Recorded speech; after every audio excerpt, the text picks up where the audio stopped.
Seorang wanita tua merasakan bahwa hidupnya sudah mendekati akhir. Ia mematikan lampu dan dengan tenang mempersiapkan diri untuk menghadapi kematian.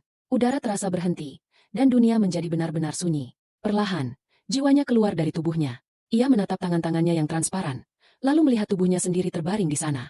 Sempat ragu sejenak, ia kemudian menarik selimut menutupi tubuhnya. Tiba-tiba, cahaya terang muncul. Dari dalam cahaya itu keluar seorang pria berpakaian hitam yang memegang sabit besar. Ia terlihat canggung dan sedikit gugup. Wanita tua itu bertanya apakah ia boleh bertemu pasangan hidupnya untuk terakhir kalinya. Pria itu mengangguk.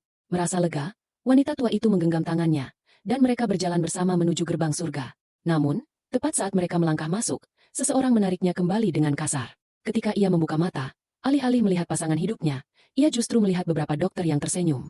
Saat itulah ia sadar bahwa dirinya berada di rumah sakit. Sementara itu, malaikat maut kebingungan karena jiwanya tiba-tiba menghilang. Setelah mencari, ia menemukan bahwa wanita tua tersebut berada di ruang gawat darurat.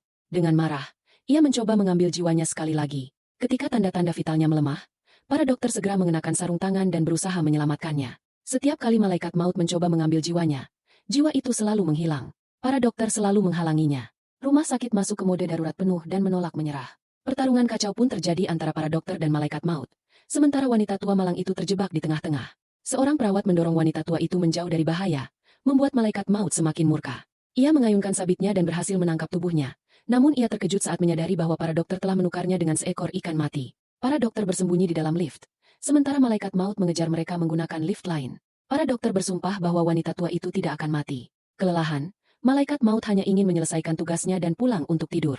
Namun setiap kali ia datang untuk mengambil wanita tua itu, para dokter selalu berhasil menghentikannya. Akhirnya, ia berhasil menangkapnya lagi.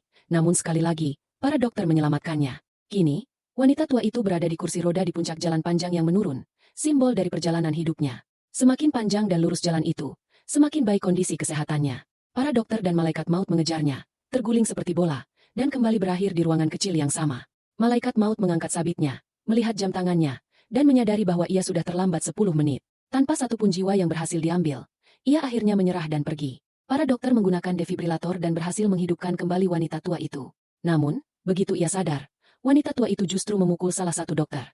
Yang ia inginkan hanyalah bersama pasangan hidupnya. Ia kemudian masuk ke dalam bak mandi dan berbaring di sana. Ketika air mencapai batas tertentu, ia mengakhiri hidupnya sekali lagi. Setelah hari yang panjang dan melelahkan tanpa hasil, malaikat maut akhirnya bersiap untuk beristirahat. Namun, ponselnya berdering. Itu adalah wanita tua yang sama. Dengan marah, ia melempar ponselnya.